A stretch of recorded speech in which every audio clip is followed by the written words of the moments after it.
When I think of the transcultural or transnational work of comics, the first things that come to my mind are images of Spider-Man India and questions about his relation to the Spider-Man who circulates globally but remains in some significant sense American. Japanese bat manga raises similar questions about transactions between the global standardization of American popular culture and the potential for various acts of national or regional appropriation. Now, with manga, we're seeing these questions posed in reverse. At stake in all of these cases are complex and dynamic processes of interaction that transcend but also reinforce national boundaries and imaginations, involving transactions that are economic, political, social, and cultural alike.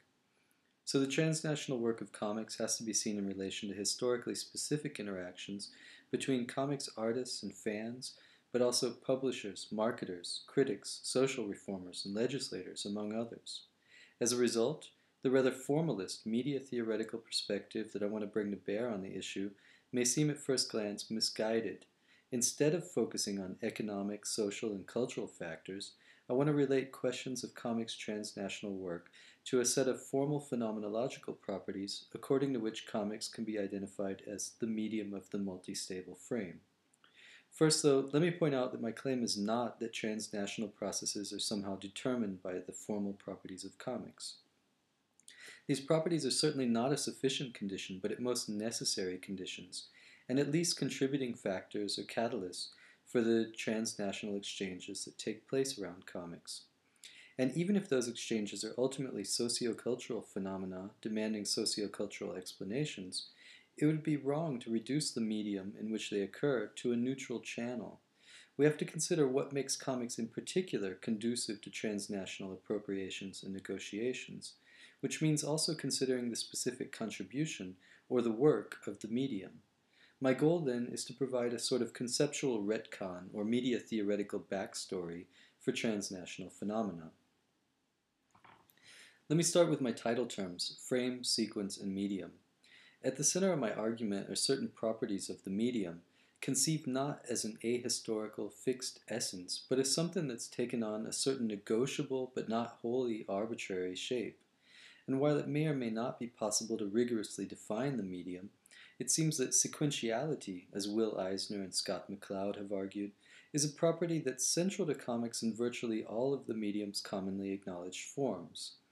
The sequence in question refers to the serial arrangement and/or experience of elements, units typically combining words and pictures, that are demarcated by means of frames, centrally the frame of the panel, but also intra-panel frames such as the speech bubble, and larger frames such as the page itself. If sequentiality is central to the medium of comics, then framing in turn is necessary for sequentiality. Without the individuation of elements provided by the frame, there could be no sequence as the movement from one element to the next. But the individuation of elements is negotiable, temporary, and relative. The frame marks a non-absolute shifting boundary. Panels, for example, can be decomposed into smaller units of frames, including captions, speech, and thought bubbles, but they can also be absorbed into the higher level frames of the page, the comic book, or the comic book series. Consider an observation that Derrida makes about the frames around paintings. On the one hand, frames select, present, and thus help define the painting as a coherent figure. But, on the other hand, if the frame serves thus as a background for the painting, it can also be absorbed into the figure when seen against the larger background of the wall. The frame is therefore reversible or multi-stable, flickering phenomenally between figure and ground. Of course, this applies to all visual media, and perhaps to all media which involve some type of framing. But comics particularly can be called the medium of the multi-stable frame for reasons that I'll now explain.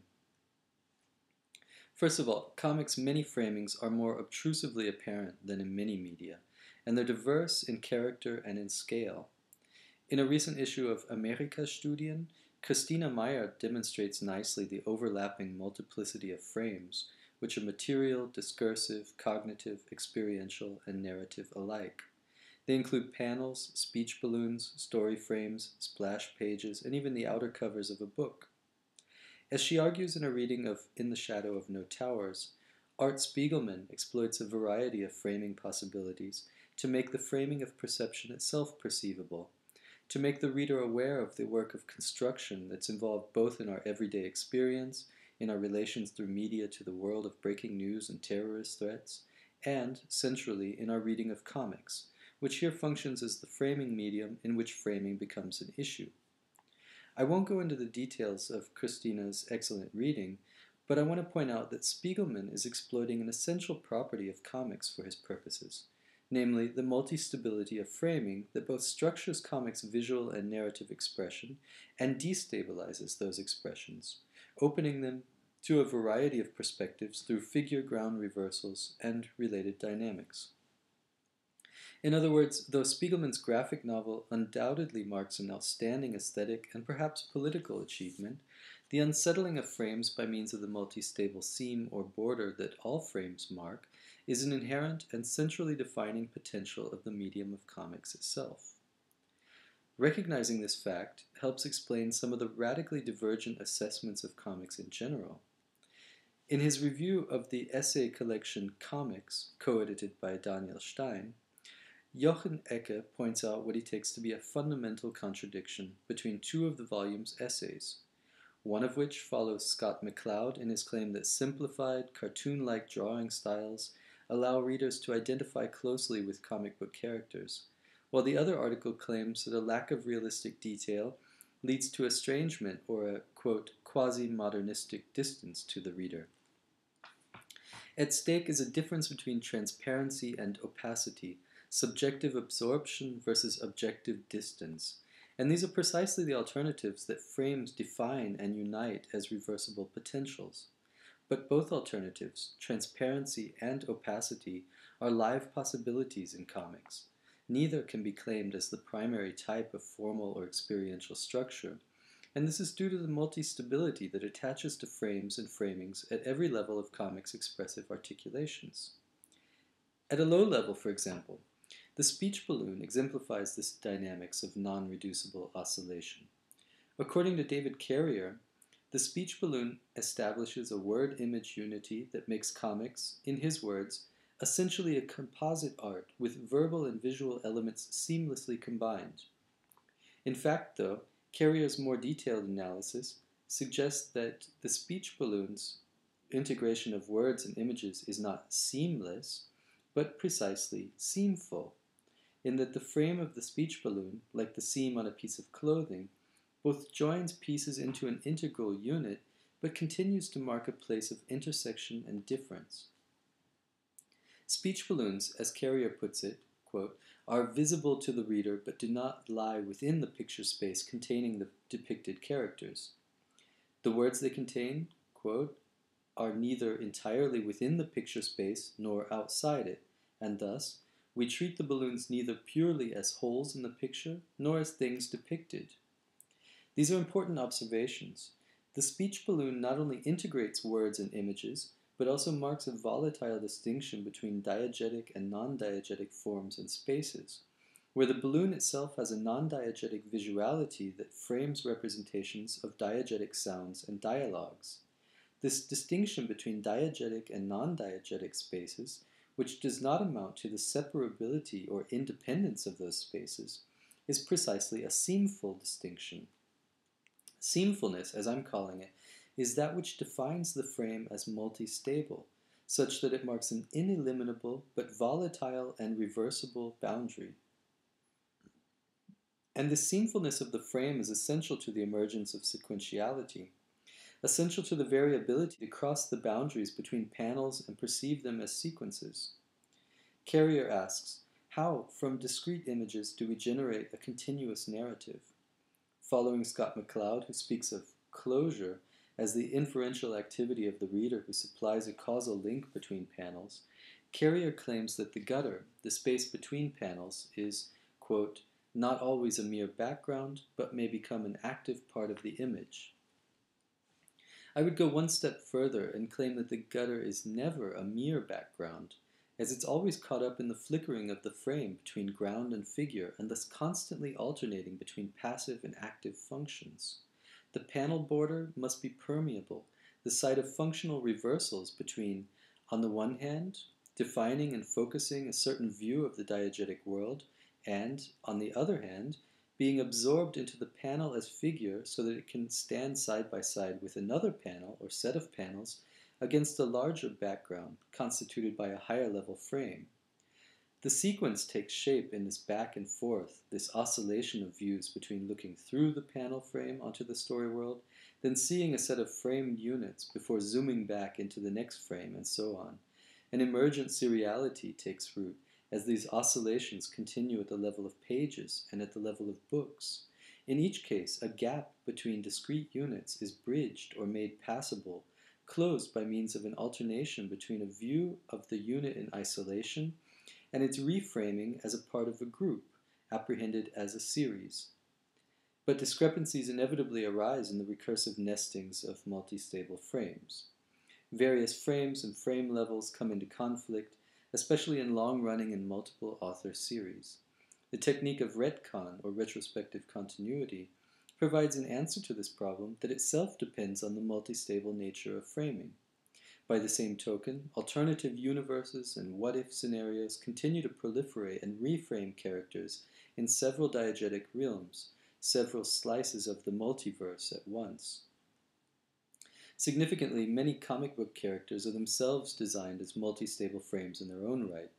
The superhero in particular follows a long-established pattern of serialized narrative forms by endowing this central figure with an alter ego that brokers traffic between otherwise separated, disparate times and spaces.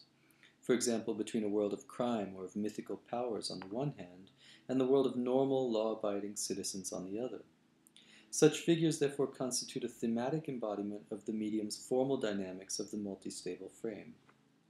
Moreover, these figures provide the link that will finally put everything into the plurimedial and transnational perspective promised in the title of this paper. Comic serial figures, which already occupy the threshold between various diegetic and non-diegetic realms, migrate easily from comics to a variety of other media, including radio, TV, film, and video games. If each of these media can be regarded as a discrete frame, then the serial figure is what ties them together and provides the means for closing, scenefully, the gaps between them. The serial figure marks the intersection between various medialities, each framing their own serial progressions that alternately mesh and fail to mesh with one another, articulating universes that respect, fail to respect, or only marginally respect the framing boundaries of diegetic continuity. This plurimedial expression, which resonates with comics' low-level multi-stabilities, serves in turn as a catalyst for the even higher-level acts of framing, unframing, and reframing that constitute the transnational negotiations of imagined communities around comic book series and characters. The social question, that is, of comics' transnational reception, which involves superheroes and other comic figures in both global and local contexts, has to be seen in relation to formal questions concerning the means and modes by which serially and plurimedially instantiated figures negotiate diegetically open and closed serialities. These resonate, I suggest, with comics fans' transnational renegotiations of the boundaries at stake in the imagination of nation, which Benedict Anderson has linked to a competition between bound and unbound serialities, between the totalizing closure of a territory and numbering of its occupants, as effected by a national census, as opposed to the categorically open and ongoing iterability and reproducibility of events as modeled in the media of newspapers and photography. Comics, which are closer to the latter, in Anderson's view, more democratic media of unbound seriality, probe the bounds of national, ethnic, and cultural difference in transnational appropriations, such as Bat Manga and Spider-Man India. Without more detailed analysis of concrete cases, this has to remain basically a prelude to an argument, or, as I've suggested, the medial backstory to comics' transnational work, which builds upon the shifting and reversible themes that mark the frames, sequences, and media of popular culture, linking comics' plurimedial relations and transnational imaginings through seriality as a locus of ambiguous intersection and border crossing.